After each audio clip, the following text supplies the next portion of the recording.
International Organization UNICEF, UNHCR, UNFPA, WHO সবাই কাজ করছে মাতৃ মৃত্যুহার এবং নবজাতকের মৃত্যুহার যাতে কমে যায়। এই জন্য তারা সবসময় এনকারেজ করে হসপিটাল ডেলিভারির জন্য, যে একটা মা যখন হসপিটালে ডেলিভারি করবে তাহলে মা এবং বাচ্চা দুজনের জন্যই স্বাস্থ্য সুরক্ষাটা এনকারেজ হবে, ইনাবেল হবে বা নিশ্চিত হবে। কিন্তু আমাদের দেশে সব সময় হসপিটাল ডেলিভারিটাকে ইগনোর করা হয়, অবহেলা করা হয়, মনে করা হয় যে হসপিটাল ডেলিভারি মানেই সিজারিয়ান সেকশন, পেট কেটে বাচ্চা বের করা। এই একটা ভুল ধারণা থেকে তারা হসপিটাল ডেলিভারি করতে চায় না।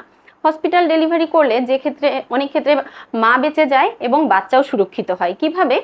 আমরা বাচ্চা ডেলিভারির 1 ঘন্টার মধ্যেই মায়ের বুকের দুধ খাওয়াতে বলি, যেটা কোলোস্ট্রাম বা শাল দুধ।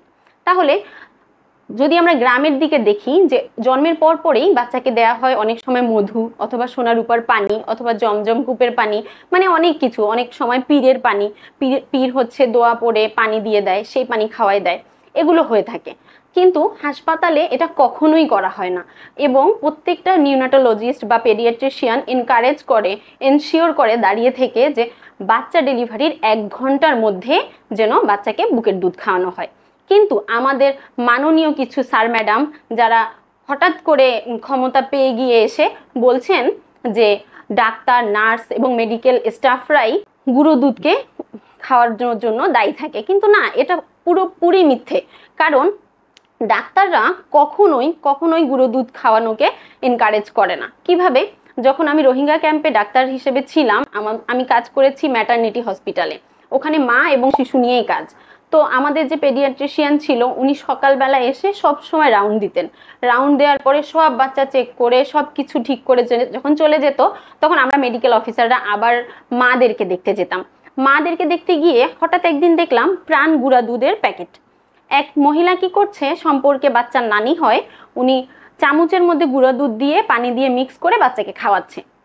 তাকে জিজ্ঞাসা করলাম কেন এটা করছেন, কারণ উনি বলছে যে বাচ্চা দুধ পাচ্ছে না। হ্যাঁ, বাচ্চা দুধ পায় না।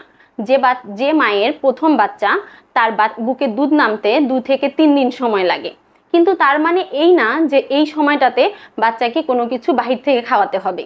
বাচ্চাকে বারবার বুকে ধরলে, ঠিক পজিশনে লাগালে, মায়ের বুকের বারবার চেষ্টা করলে আস্তে আস্তে দুধ নামবে।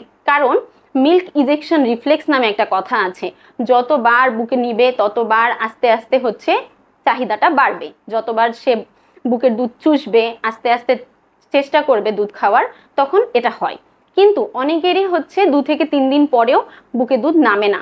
এদিকে বাচ্চার না খেয়ে থাকতে হচ্ছে, বাচ্চার গ্লুকোজ কমে যাচ্ছে, ব্লাড সুগার ফল করছে, বাচ্চা অসুস্থ হয়ে যাচ্ছে সেক্ষেত্রে। এবং কিছু কিছু বাচ্চা বাসায় ডেলিভারি করানোর ফলে, টানা হ্যাচড়ার ফলে, বাচ্চা নিজের পায়খানা পেটের ভিতরে খেয়ে ফেলার ফলে অনেক রকম রোগ নিয়ে হাসপাতালে ভর্তি হয়। সেক্ষেত্রে বাচ্চাটা তো অসুস্থ, সে তো এতটাই অবস্থা খারাপ থাকে যে বুকের দুধ টানার মতো শক্তি পায় না। তখন কি হয়? তখন ফর্মুলা মিল্ক দেয়া হয়। হ্যাঁ, ফর্মুলা মিল্ক দিতে হয় বাচ্চাদেরকে, কিন্তু এই ফর্মুলা মিল্ক মানে এটা না যে গুঁড়া দুধ, প্যাকেটজাত গুঁড়া দুধ। এটার কম্পোজিশনটা অবশ্যই মাননীয় উপদেষ্টা দেখে নেবেন, এখানে কি কি কম্পোজিশন আছে এবং তা কতটুক মাত্রায় দিতে হবে এবং কত দিন পর্যন্ত দিতে হবে। এবং কিছু কিছু ক্ষেত্রে এটা 1 মাস পর্যন্ত দিতে হয়, 15 দিন দিতে হয়, 7 দিন দিতে হয়, তারপর এটা আস্তে আস্তে বন্ধ করে দেওয়া হয়। মায়ের সুস্থতার উপর নির্ভর করে, বাচ্চার সুস্থতার উপর নির্ভর করে আস্তে আস্তে এটা বন্ধ করে দেওয়া হয়। কিন্তু আপনি যদি ঢালাওভাবে সবাই একভাবেই ডাক্তারদের পিছনে লেগে থাকেন যে ডাক্তার এটা করছে ওটা করছে, না, আপনারা আগে সেক্টর ওয়াইজ কাজ করেন, হাসপাতাল ডেলিভারির জন্য মানুষকে উদ্বুদ্ধ করেন, তাদেরকে প্রচারণা করেন যে হাসপাতাল ডেলিভারি হলে কি হবে, বাচ্চাকে ফর্মুলা মিল্ক কখন দেয়া হয়, কিভাবে দেয়া হয়।